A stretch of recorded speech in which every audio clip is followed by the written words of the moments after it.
প্রধানমন্ত্রী হঠাৎ করে দেশের পুলিশ বিভাগ থেকে চিঠি পেলেন।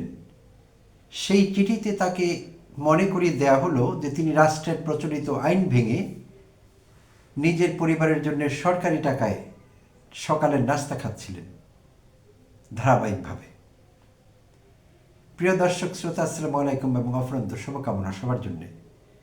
যে প্রধানমন্ত্রীর কথা বলছিলাম তিনি 2019-এর ডিসেম্বরে ফিনল্যান্ডের প্রধানমন্ত্রী নির্বাচিত হয়েছিলেন। ফিনল্যান্ডের সোশ্যাল ডেমোক্রেট পার্টির ইয়াংগেস্ট লিডার এবং বিশ্বের কনিষ্ঠতম প্রধানমন্ত্রী।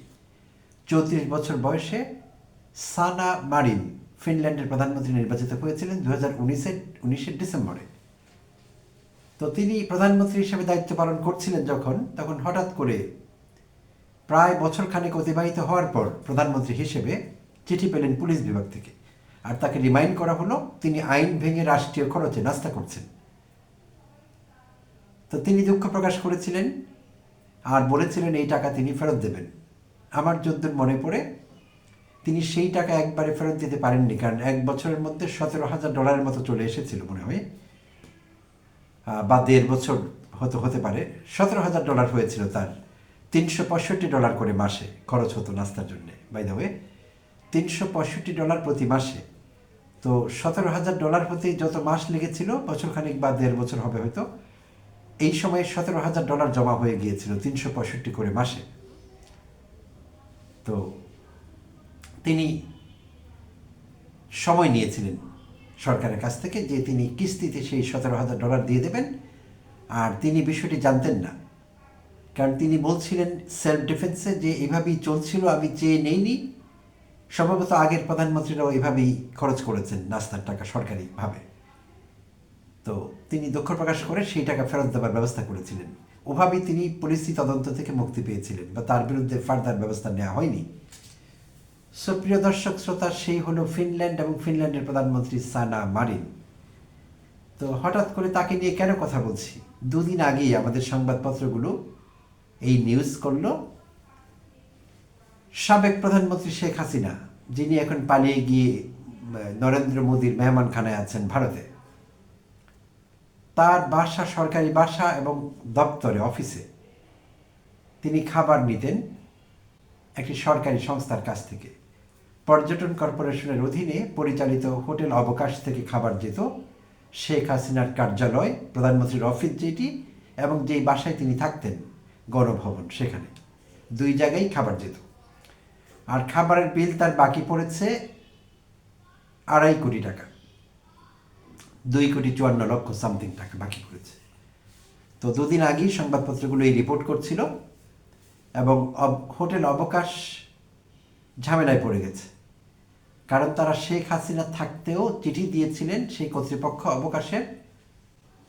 প্রধানমন্ত্রীর দপ্তরের যে প্রশাসন বিভাগের মহাপরিচালক, তাকে চিঠি দেওয়া হয়েছিল এই বিষয়ে। তো ব্যবস্থা নেননি, বা সামান্য টাকা দিতেন, বাকি টাকা জমেই থাকতো। এইভাবে $2.5 কোটি জমে গিয়েছিল। তো হাসিনা তো পগার পার। তো এখন জানা যাচ্ছে যে সাবেক প্রয়াত রাষ্ট্রপতি HM এরশাদের আমল থেকে এই ব্যবস্থাটি চালু হয়েছিল, অর্থাৎ সরকারি দপ্তরে সরকার প্রধান, এরশাদ তো ছিলেন রাষ্ট্রপ্রধান, তো রাষ্ট্রপ্রধানের দপ্তরে খাবার যেত অবকাশ হোটেল থেকে। সো তারই ধারাবাহিকতায় শেখ হাসিনা, অতঃপর এখন অন্তর্বর্তীকালীন সরকার, অধ্যাপক ডক্টর মোহাম্মদ ইউনূসের কার্যালয় এবং তার বাসায়ও একই হোটেল থেকে খাবার যাচ্ছে, এই খবরও পত্রিকা দিয়েছে। তো হাসিনা আমলের $2.5 কোটি, 2,54,00,000, আর অধ্যাপক ইউনূসের 1.5 বছরে 35 লক্ষ টাকা জমা হয়েছে খাবারের বিল বাবদ। তো সাকল্যে গিয়ে দাঁড়িয়েছে বিষয়টি প্রায় 3 কোটির মতো। তো এই 3 কোটি টাকা বাকি রেখে হোটেল অবকাশ ফাংশন করতে পারছে না। পত্রিকা যা জানালো তাতে বোঝা গেল যে এই টাকা বাকি রেখে, কারণ তাদেরও তো কোনো না কোনো জায়গা থেকে মশলাপাতি কিনতে হয়, চাল ডাল কিনতে হয়, কিনে তারপর তারা খাওয়াতে পারেন। তো সেগুলো তারা কিনতে পারছিলেন না, কারণ বাকিতে কিনছিলেন, সেই টাকা তারা শোধ করতে না পারায় তারা আর বাকি দিচ্ছিলেন না ওই যারা বিক্রেতা তারা। ফলে তাদের ফাংশন করতে কষ্ট হচ্ছে, এমনকি অবকাশ হোটেলের কর্মচারীদের বেতন ভাতাও নাকি দিতে কষ্ট হচ্ছে, এই কথাও পত্রিকা লিখেছে। তো অধ্যাপক ইউনূসের দপ্তরে চিঠি দেওয়া হয়েছে একাধিকবার হাসিনার বাকিগুলো চেয়ে, এবং তার দপ্তরের যেটি বাকি হয়েছে 35 লাখ সেটি চেয়ে, তো তার দপ্তর থেকে জানানো হয়েছে যে শেখ হাসিনার এই পাওনা টাকা বা শেখ হাসিনা যেটি দেয় না এই টাকা তারা দেবেন না, এই সরকারের এটি দায় না, তারা সেটি পারবেন না এবং দেয়া হবে না। আর অধ্যাপক ইউনূসের 35 লক্ষ যেটি বাকি পড়েছে সেই বিষয়ে বলা হয়েছে, এখানেও তার দপ্তরের কর্মকর্তা প্রশাসন বিভাগের পরিচালক বলেছেন যে এইটি চলমান প্রক্রিয়া, আমরা কিছু কিছু বিল দিয়েও ফেলেছি আর রানিং আছে এই বিলগুলো, অর্থাৎ এই টাকাটা চলমান আছে, কোনো রানিং বিলের এটি হিসেব হবে সেই কথা তিনি বলেছেন। তো রানিং বিলের হিসেব 35 লাখ হওয়ার কথা না, আরও কম হওয়ার কথা। তো হয়তো বাকি পড়েছে, তারা দেননি বা গুরুত্ব দেননি বিষয়টি, কারণ তারা ভেবেছেন গুরুত্ব না দিলেও খাবার তো আসবে, প্রধান উপদেষ্টার দপ্তরের খাবার তো আর বন্ধ করবে না। তো এইভাবে যাচ্ছে বিষয়টি। তো এইটি সত্যিকার অর্থে উদ্বেগের, দুঃখজনক এবং এটি একটি পরিহাস জাতির সঙ্গে। তো শেখ হাসিনা যা করলেন, তো জানা গিয়েছিল যে শত শত আইটেম, 200-300 রকমের আইটেম যেত বাসায়। এখন শুনছি অন্তর্বর্তীকালীন সরকারের অফিস এবং বাসায় 400-র উপরে আইটেম যাচ্ছে। তো তারা ভোজন বিলাসী, বোঝা গেল, মাশাআল্লাহ, ভালো, ভোজন বিলাস করা ভালো, খারাপ না সেটি। বিভিন্ন রকমের খাবার আছে পৃথিবীতে, সেগুলো চেখে দেখতে হয় কোনটা কেমন, এক এক স্বাদ, খাবারের এক এক স্বাদ, তো সেগুলো তো নিতেই হবে স্বাদ, তাই না?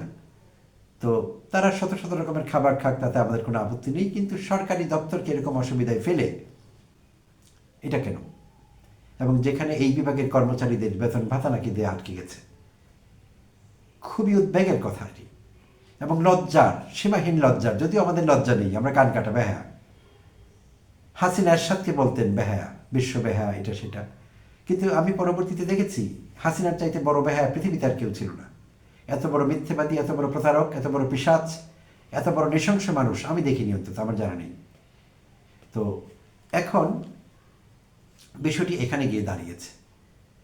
তো এখন আমরা এটাই বলবো, অন্তর্বর্তীকালীন সরকারের যারা প্রশাসনে আছেন, যারা এই দপ্তরগুলো দেখছেন, তাদেরকে আহ্বান জানাবো পর্যটন কর্পোরেশনের অবকাশ হোটেলের এই বিলগুলো যাতে পরিশোধ করে দেওয়া হয় এবং তারা যাতে তাদের কর্মচারীদের বেতন দিতে পারেন এবং তারা যে কাজটি করছেন সেই কাজটি চালিয়ে যেতে পারেন। আর আমি জানি অধ্যাপক ইউনূসের অনেক কাজ, তার হাতে সময় নেই, তার যাওয়ার সময় হয়েছে।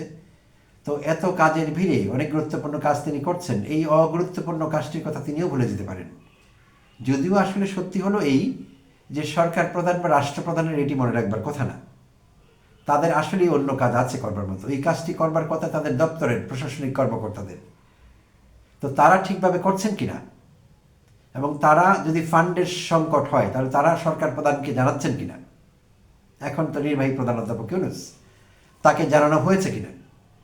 এবং দেখা যাবে অন্তর্বর্তীকালীন সরকারের মেয়াদ শেষ, অধ্যাপক ইউনূস তার কাজে ফিরে গেছেন, উপদেষ্টারা এক একজন এক এক জায়গায় গেছেন, অর্থাৎ তারা আর নেই এখানে, দৃশ্যপটের বাইরে। তো আবার তো তার দপ্তরে অনেক টাকা জমা হয়ে যাবে, এখন 35 লাখ এর সঙ্গে আরও যুক্ত হবে, তারা থাকা পর্যন্ত আবার বড় অঙ্ক হয়ে যাবে। তো সেই টাকাটি কে দেবে? পরবর্তী সরকার যারাই ক্ষমতায় আসুক, কোন দল আসবে আমরা জানি না, তো যারা ভোটে জিতে ক্ষমতায় আসবে, সরকার গঠন করবে, তারা এসে এখন অধ্যাপক ইউনূসের সরকার যেটি বলছে, আমরা জানি না হাসিনার দেনা আমরা শোধ করব না, তারাও তো একই কথা বলবে, অধ্যাপক ইউনূসের দেনা আমরা কেন শোধ করবো, অন্তর্বর্তীকালীন সরকারের দেনা পাওনা এটা তাদের সঙ্গে তোমাদের বোঝা দরকার ছিল, আমরা জানি না এসব। তো এইভাবেই তো যাবে শুভঙ্করের ফাঁকিতে। তো এই বিষয়গুলো আর না ঘটুক সেটি আমরা চাইছি, কারণ অধ্যাপক ইউনূসের অন্তর্বর্তীকালীন সরকারকে আমরা বাটপার সরকার মনে করি না, অন্তত হাসিনার মতো প্রতারকও মনে করি না। তাদের দায়বদ্ধতা আছে, থাকা উচিত, অন্তত জনগণ তাদের কাছে দায়বদ্ধতা আশা করে। সো তারা তাদের সেই দায় থেকে এই অবকাশ হোটেলের এই বাকিগুলো, এই পাওনাগুলো দেবার ব্যবস্থা করবেন অনতিবিলম্বে। এবং এই মন্দ নজির অতীতেও আমরা দেখেছি সরকারের বিভিন্ন বিভাগ, যেমন দেখা গেছে বিদ্যুৎ বিল বাকি থাকছে সরকারের বিভিন্ন দপ্তরে, গ্যাস বিল বাকি থাকছে। তো এই সব কিছু মিলিয়ে একটি হজ ও বড়ল অবস্থা। কেন? একটি সরকারি বিভাগ যদি আরেকটি সরকারি বিভাগ থেকে তাদের ঋণ করতে হয়, বিল বাকি হতে পারে, খাবার হতে পারে, অন্য আইটেম সরবরাহ করবার ব্যাপার থাকতে পারে, তাহলে তারা সেইটি পরিশোধ করবেন না কেন? আর পরিশোধ করতে না পারলে সেই বিভাগ থেকে ঋণ নেবেন কেন? আর সেই বিলটি বাড়বে কেন? যেমন বিদ্যুৎ বিভাগের কথা বলছি, কথার কথা, সচিবালয় বিদ্যুতের বিল দিচ্ছে না কয়েক মাস, সচিবালয়ের কোনো মন্ত্রণালয়, ধরা যাক স্বরাষ্ট্র মন্ত্রণালয়, বিদ্যুৎ বিভাগের মন্ত্রী সচিব আছেন, তারা কেন বলছেন না আগের বিল আপনারা দেননি, আপনাদের বিদ্যুৎ দেবো না, বিদ্যুৎ বন্ধ করে দিলাম? এই নজির কেউ স্থাপন করতে পারেননি কেন? পারেননি এই জন্যে কারণ তারা নিজেরাও চোর, তারা নিজেরাও বাটপার, নিজেরাও প্রতারক, নিজেরাও ভণ্ড, নিজেরাও মিথ্যাবাদী, তারা অন্যের টাকা আত্মসাৎ করেন। তাহলে তাদের সমস্যা কি? সরকারের একটি বিভাগ, একটি মন্ত্রণালয় আরেক বিভাগের সঙ্গে লেনদেন থাকতে পারে, মিটিয়ে দিতে হবে। কেন দেয়া হবে না? এটি যদি পাবলিকের কাছে হতো, প্রাইভেট কোনো বিষয় হতো, সেটা কি না দিয়ে পারতেন তারা? এখন সরকারের বিভাগ হলে দেওয়া হবে না কেন? কারণ দেয়া না হলে সেই বিভাগেরও নির্দিষ্ট বাজেট আছে, তাদের সেইভাবে চলতে হবে। তাহলে তাদের যদি কোটি কোটি টাকা অন্য দপ্তরের কাছে আটকা থাকে এবং সরকারি দপ্তর উছিলা বানিয়ে সেটি তারা পরিশোধ না করে, তারা সেটি না পায়, তাহলে তাদের কার্যক্রমে সমস্যা দেখা দেবে, তারা ঠিকভাবে ফাংশন করবেন না সেই বিভাগ। তো এই বিষয়গুলো মাথায় রাখা দরকার সরকারের। প্রত্যেকটি ডিপার্টমেন্ট, ইন্টার ডিপার্টমেন্টাল যেসব ট্রানজ্যাকশন হবে সেগুলো সঠিকভাবে হতে হবে, যার কাছে যার পাওনা দেনা আছে সেগুলো সঠিকভাবে হতে হবে, সঠিকভাবে আদায় করতে হবে। তাহলে যদি সেই সংস্কৃতি গড়ে ওঠে, তাহলে নতুন করে আর কোনো হাসিনা জন্মাবে না যার জন্য 2.5 কোটি টাকা খাবার বাকি থাকবে, আর কোনো অন্তর্বর্তীকালীন সরকার জন্মাবে না যার জন্য 25 লক্ষ টাকা বাকি পড়বে, এবং কবে শোধ হবে সেটি জানা যাবে না, আদৌ হবে কিনা, না তারাও পগার পার হয়ে যাবেন হাসিনার মতো একটা সময়। তো এই বিষয়গুলো আমরা দেখতে চাচ্ছি না, আমরা শুনতে চাচ্ছি না। হ্যাঁ, রাতারাতি আমাদের দেশ ফিনল্যান্ড হয়ে যাবে না, সানা মারিন এই দেশে তৈরি হবে না, সম্ভাবনা খুব কম, দেখছি না সম্ভাবনা, হতাশার সঙ্গে বলতে হচ্ছে। কিন্তু এই সংস্কৃতি বন্ধ হতে পারে, অল্প অল্প করে যেখানে সম্ভব পরিবর্তন আনতে হবে, বেবি স্টেপ নিতে হবে আমাদের, এবং এখনই সময়, নাও অর নেভার। প্রিয় দর্শক শ্রোতা, সঙ্গে ছিলেন সেই জন্য আন্তরিক ধন্যবাদ এবং কৃতজ্ঞতা। আবারও কথা হবে অন্য কোনো এপিসোডে।